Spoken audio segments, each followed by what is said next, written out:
This channel does not promote any violent, harmful, or illegal activities. All content provided by this channel is meant for an educational purpose only. বাহ, এবার হয়েছে স্বাদ। হ্যাঁ, অপূর্ব স্বাদ। MDH এর চাঙ্কি চাট মশলা, জীবনে আসল স্বাদ জাগলো। আসল মশলা yes MDH। দেশের বিপদ বাড়াচ্ছে অনুপ্রবেশকারীরা। কিভাবে জানেন? সবচেয়ে বড় বিপদ রাখছে ঘরের শত্রুরা, যারা আধার কার্ড নিয়ে কেলেঙ্কারি করে ঘরের শত্রুই বলা উচিত তাদেরকে। এবং সে কেলেঙ্কারি তারা করছে কাদের জন্য? অবশ্যই বাইরের শত্রুদের ঘরে ঢুকিয়ে দেওয়ার জন্য। ভারতীয় নাগরিকদের ব্যক্তিগত তথ্যে ভরা আধার ভান্ডার, বৈধ আধার সেন্টারের নামে বা তার ঢালটাকে ব্যবহার করে চলছে সেখানেই শীত কাটা। বীরভূম আর উত্তর 24 পরগনায় ফাঁস হয়েছে এই মডিউল। আসলে মডিউলটা উত্তর 24 পরগনার, কাজ করছিল বীরভূমকে ঢাল করে। রাজ্য পুলিশের STF এর সফল অভিযানে গ্রেফতার হয়েছে দুজন, কিন্তু আড়ালে না জানিয়ে আরো কত 200, 2000, 2 লাখ খোঁজ চলছে। অনুপ্রবেশকারীদের অক্সিজেন যোগাচ্ছে আধার তথ্য। সদ্য ইউনিক আইডেন্টিফিকেশন অথরিটি অফ ইন্ডিয়াকে আধার সুরক্ষার বৈজ্ঞানিক পর্যালোচনা করার পরামর্শ দিয়েছে সংসদের পাবলিক অ্যাকাউন্টস কমিটি। ঠিক এই সময় সরকারের কোলে বসেই আধার নিয়ে কেলেঙ্কারির পর্দা ফাঁস। বাংলায় এই প্রথম বৈধ আধার সেন্টারকে ঢাল করে জালিয়াতির কারবার। বীরভূম থেকে গ্রেফতার 2 সন্দেহভাজন। কারবারের কন্ট্রোল রুম কলকাতার কাছেই বিরাটি। 140 কোটির দেশে আধুনিকতম প্রযুক্তিকে আধার অপরাধে প্রয়োগ, দেশের অভ্যন্তরীণ সুরক্ষাকে চ্যালেঞ্জে ফেলা অপরাধ চক্র, যার বীরভূম ও উত্তর 24 পরগনার মডিউল প্রকাশ্যে এনেছেন গোয়েন্দারা। তদন্তকারীরা সামনে এনেছেন এমন কিছু তথ্য যা শুনলে আপনি চমকে যাবেন। প্রত্যেক আধার সেন্টারের ভৌগোলিক অবস্থান সুনির্দিষ্ট। আধার কর্তৃপক্ষই সুনির্দিষ্ট ল্যাপটপ ও ম্যাক আইডি দেয়। একজন ডেটা এন্ট্রি অপারেটর থাকেন, যার ফিঙ্গারপ্রিন্টের রেকর্ড থাকে আধার কর্তৃপক্ষের কাছে। নিয়ম অনুযায়ী নির্দিষ্ট অবস্থানে নির্দিষ্ট ল্যাপটপ ছাড়া ওই ডেটা এন্ট্রি অপারেটর কিছুই করতে পারবেন না। আধার ওয়েবসাইট বা সার্ভার তো কোনো কাজই করবে না। প্রযুক্তিকে কাজে লাগিয়ে সেই সুরক্ষা বলয়কেও টপকে গিয়েছে অপরাধীরা। গোয়েন্দা সূত্রে খবর, আধার সেন্টারের সঙ্গে যে ল্যাপটপ যুক্ত ছিল সেই ল্যাপটপের ম্যাক আইডি মাস্কিং করা হয়েছিল, তারপর ব্যবহার করা হয়েছিল জিপিএস রিসিভারের। এই দুইয়ের ব্যবহারে তারা ভৌগোলিক অবস্থানটাই বদলে দিয়েছিল। অর্থাৎ তারা কলকাতা বিমানবন্দর লাগোয়া এলাকায় বসে করছিল এই আধারের কাজ, আর আধার কর্তৃপক্ষ দেখছে কাজ হচ্ছে 250 কিলোমিটার দূরে বীরভূমে। এটা রিমোট পজিশনে কাউকে সে যখন করছে তার সিস্টেম কম্প্রোমাইজ হলে তার পক্ষে এটা বোঝা সম্ভব না, বা অনেক ক্ষেত্রে তারা নিজেরাও হয়তো কোনো রকমভাবে জালে পড়ে গিয়ে তাদের অ্যাক্সেস দিতে হচ্ছে, এটাও ঘটতে পারে। কিন্তু এগুলো বিভিন্ন রকম টুলসের সম্ভব, যেগুলোকে মার্কস করে দেওয়া সম্ভব, স্কুপ করে দেওয়ার পিছনে সিকিউরিটি অডিট দরকার, এবং যাদেরকে অথরিটি দেওয়া হচ্ছে তাদেরকে ডেলি বেসিসে তাদের সিস্টেম অডিট বা এগুলো যেহেতু একটা ক্রুশিয়াল সার্ভারের সাথে কানেক্টেড, তাদের প্রপারলি যে আমাদের সার্টিন সেন্ট্রাল গভর্নমেন্টের যে অথরিটি রয়েছে, সার্টিনের গাইডলাইন অনুযায়ী তাদের যে প্রপারলি অডিট করা উচিত, সিকিউরিটি অডিট। আউটসোর্স এমপ্লয়ি বা কোনোভাবে যদি কি ইনভলভ না থাকে, পাসওয়ার্ড আইডি না পায়, তাহলে কিন্তু এগুলো করা খুব কঠিন। এখন দেখতে হবে কারা করছে। ল্যাপটপ খুলতে গেলে ডেটা এন্ট্রি অপারেটরের ফিঙ্গারপ্রিন্টের প্রয়োজন। বীরভূমে বসে সেটাই চলছিল বলে অনুমান তদন্তকারীদের। শেখ মিরাজ হোসেন ও আব্দুল কুদ্দুস ছাড়াও বিধান মুর্মুর নামও চিহ্নিত করেছে STF। উত্তরপ্রদেশের সুমিত বলে এক পান্ডার নামও জানতে পেরেছেন গোয়েন্দারা। কিভাবে এই চক্র এতদিন চোখে ধুলো দিচ্ছিল, নজরদারির অভাব কোন স্তরে, চিন্তার কারণ হয়ে দাঁড়ালো সরকার ও আধার কর্তৃপক্ষের জন্য।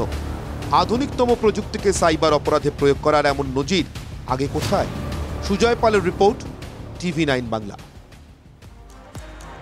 আর এই জানেন তো, জাল আধারের সঙ্গে অনুপ্রবেশের বিষয়টা ভীষণভাবে জড়িয়ে রয়েছে, কারণ অনেকেই আসছেন আমাদের রাজ্যে, ভুয়ো নথি তৈরি করছেন, তারপর থেকে যাচ্ছেন, তারপর যখন তদন্ত হচ্ছে তখন তাদেরকে গ্রেপ্তার করা হচ্ছে। এই যে মুর্শিদাবাদ থেকে আবারও এক বাংলাদেশিকে গ্রেপ্তার করা হয়েছে, বেঙ্গালুরুর কাজে যাওয়ার উদ্দেশ্যে সে অনুপ্রবেশ করেছিল, এরকমই পাওয়া যাচ্ছে। গ্রেপ্তার 6 বাংলাদেশি অনুপ্রবেশকারী, জালে এক ভারতীয় দালালও। বুধবার রাতে গোপন সূত্রে খবর পেয়ে রানীনগর থানার অন্তর্গত কাতলামারি পঞ্চায়েত এলাকায় হানা দেয় পুলিশ, আর সেখান থেকেই তাদেরকে গ্রেপ্তার করা হয়।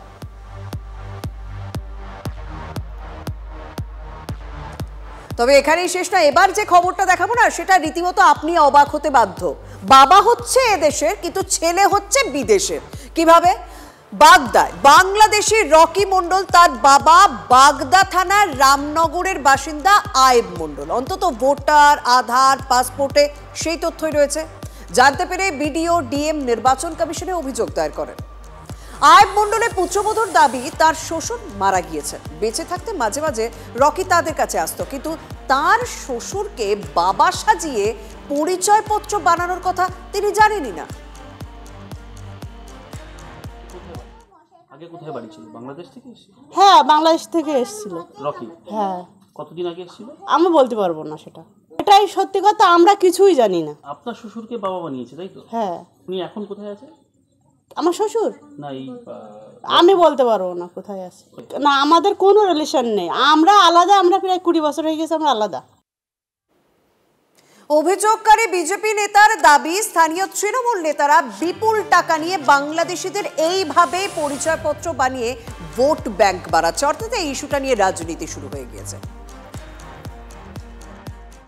এখানে পরিষ্কার এটা যে লোকাল তৃণমূলের যারা নেতৃত্বরা আছে তারা বিপুল পয়সার বিনিময়ে এদেরকে, এই বাংলাদেশি লোকজনকে ভোট ব্যাংক হিসাবে ব্যবহার করার জন্যে এখানে তাদের ডকুমেন্টস বানিয়ে দিচ্ছে।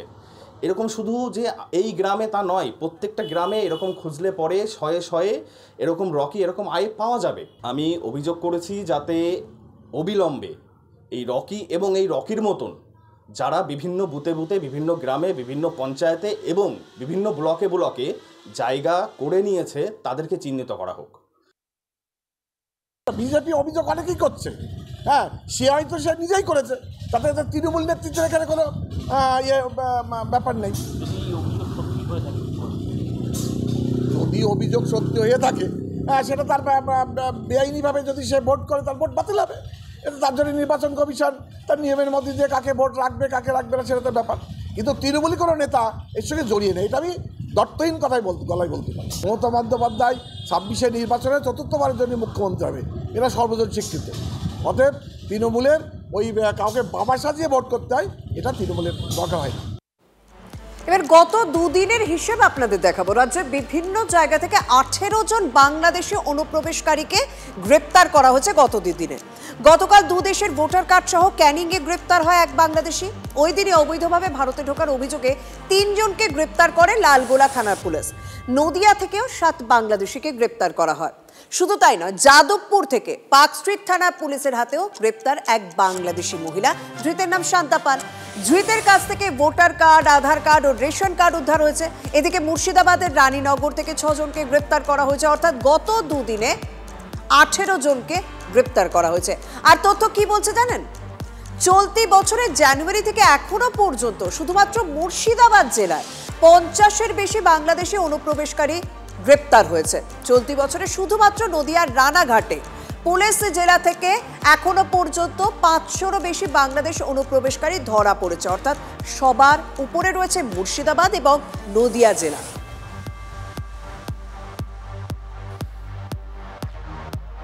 শুধু যে বাংলাদেশি ধরা পড়ছে, অনুপ্রবেশ করছে, জাল আধার কার্ড বানাচ্ছে তা তো নয়।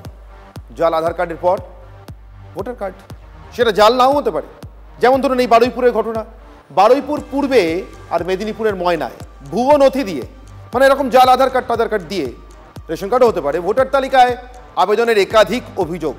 কিন্তু যারা আবেদন করেছেন তাদের কোনো হদিশই নেই ওই এলাকায়। ঠিক এই কথাটাই সামনে এনেছিলেন রাজ্যের বিরোধী দলনেতা শুভেন্দু অধিকারী।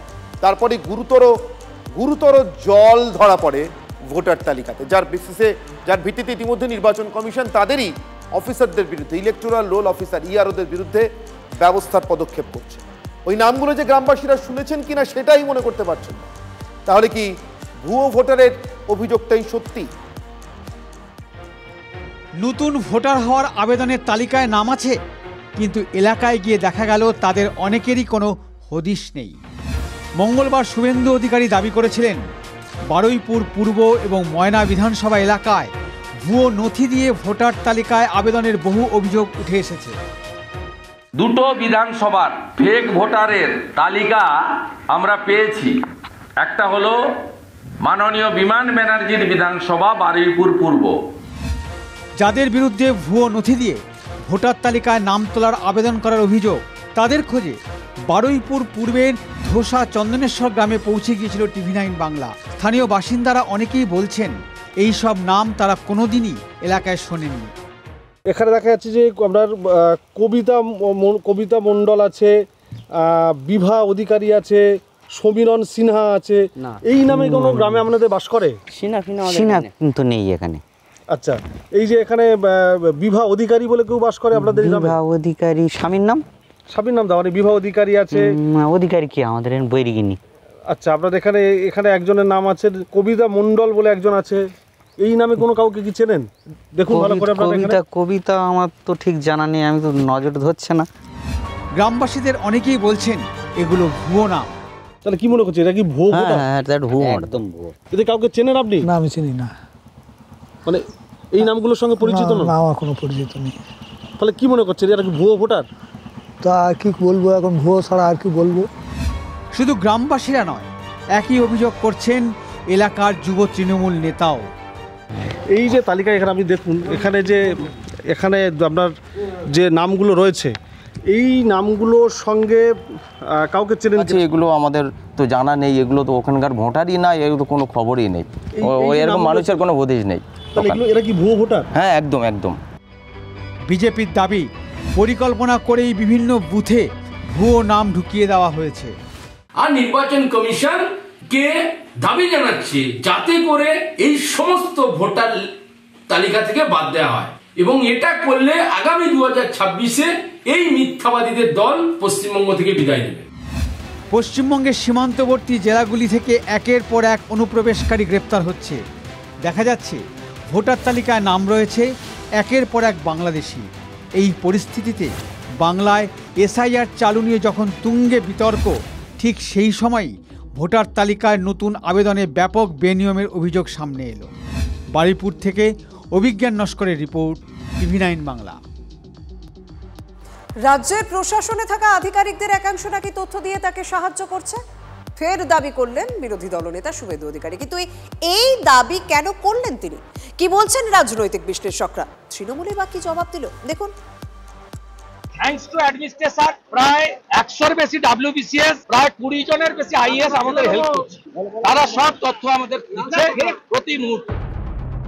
ভোটার তালিকায় নিবিড় সংশোধন নিয়ে তরজার মধ্যেই রাজ্যের প্রশাসনিক আধিকারিকদের নিয়ে ফের চাঞ্চল্যকর দাবি করলেন শুভেন্দু অধিকারী। বিরোধী দলনেতার দাবি রাজ্যের প্রশাসনে থাকা আধিকারিকদের একাংশ নাকি তথ্য দিয়ে তাকে সাহায্য করছে, সেজন্য আধিকারিকদের ধন্যবাদও জানিয়েছেন তিনি। তাহলে কি প্রশাসনের অন্দরে সন্দেহের বাতাবরণ তৈরি করার জন্যই এমন দাবি করে থাকতে পারেন বিরোধী দলনেতা? এটা শুধু যে ভেতরে একটা অবিশ্বাসের বাতাবরণ সরকার পরিচালনার ক্ষেত্রে পৌঁছে দেওয়া, বিশেষ করে সরকার পরিচালনার ক্ষেত্রে যে বেসিক পার্টটাকে মমতা ব্যানার্জি খুব ডিপেন্ড করেন, আমলাতন্ত্রকে, তাদের ভেতরে যে একটা ডিভাইড অ্যান্ড রুল বা অবিশ্বাসের আবর্ত তৈরি করা, সেটা যেমন একটা কৌশল। বিজেপি 4 জন সাংসদ, 27 জন বিধায়ক সরাসরি তৃণমূলে আসতে চান, বিজেপিতে তারা বিরক্ত। তাদের কেউ আসবেন, কাউকে বলা হবে না এখন ওখানে থাকতে, তো ওখানকার সব খবর তো ওখান থেকে দিচ্ছেন, আগে সেই ঘর সামলায়। বিহারে এসআইআর হওয়ার পর এ রাজ্যে অগস্ট থেকে সেই প্রক্রিয়া শুরুর সম্ভাবনা তৈরি হয়েছে, কারণ ইতিমধ্যে বিএলওদের ট্রেনিং দেওয়া হয়েছে। বোলপুরে প্রশাসনিক সভা থেকে এ নিয়ে মুখ্যমন্ত্রী রাজ্য সরকারের আধিকারিকদের ভূমিকায় ক্ষোভ প্রকাশ করেছিলেন। যে কোনো ইনস্ট্রাকশন আসলে প্লিজ দয়া করে সিএসকে জানাবেন, প্রয়োজন হলে আমাকে জানাবেন। আমাদের না জানিয়ে আপনারা হুটফাট সিদ্ধান্ত নিয়ে নিচ্ছেন, তাই মানেটা কি পা একদিকে মাথা একদিকে? কখনো তো এই জিনিস হয়নি। ভয় দেখালেই ভয় দেখতে হবে, তাহলে ভয় ভয়ে ঘরে বসে থাকুন। এই পরিস্থিতিতে বৃহস্পতিবার সব জেলা শাসকদের নিয়ে বৈঠক করেন মুখ্যমন্ত্রী। বছর ঘুরলেই বিধানসভা ভোট, বিভিন্ন সভা সমাবেশ থেকে এখনই শুভেন্দু দাবি করেন 26 সালে বাংলায় ক্ষমতায় আসবে বিজেপি। তাহলে কি সরকারি আধিকারিকদের একাংশের সহযোগিতা পাওয়ার খবর জানিয়ে বিরোধী দলনেতা সরকারি কর্মীদের বাকি অংশকেও বার্তা দিয়ে রাখলেন? Bureau report, TV9 Bangla. MDH chana masala. এখন ছোলা হোক বা বরবটি দানা, সাদা চানা হোক বা কালো, সব রান্নাই হবে অসাধারণ।